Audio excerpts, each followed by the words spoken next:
Hi friends, welcome to my channel.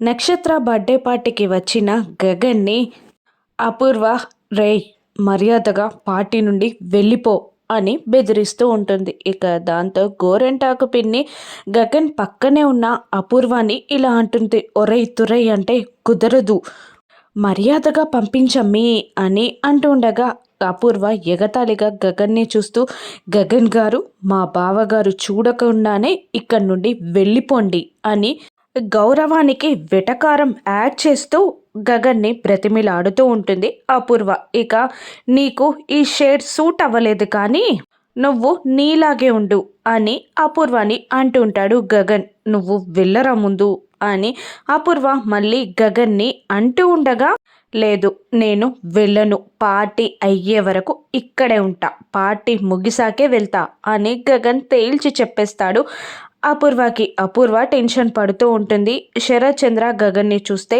ఏమంటాడో అని. అప్పుడే శరత్ చంద్ర అపూర్వ గగన్ మాట్లాడుకుంటూ ఉండగా చూసి కోపంతో రగిలిపోతూ పిడికలు బిగించి, రే గగన్ అని అంటూ గగన్ దగ్గరికి వస్తాడు.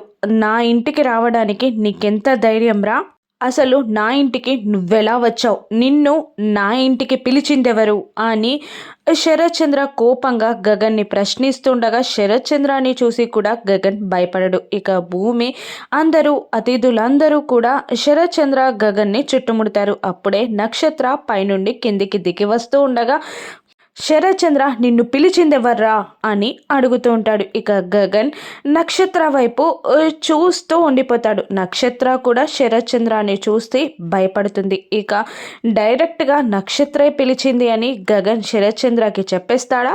ఇప్పుడు శరత్ చంద్రాని నేను గగన్ని ప్రేమిస్తున్నాను, గగన్తో పెళ్లి చేయమని శరత్ చంద్రాని నక్షత్ర అడుగుతుందా? రాను ఎపిసోడ్స్లో చూద్దాం. Thank you for watching.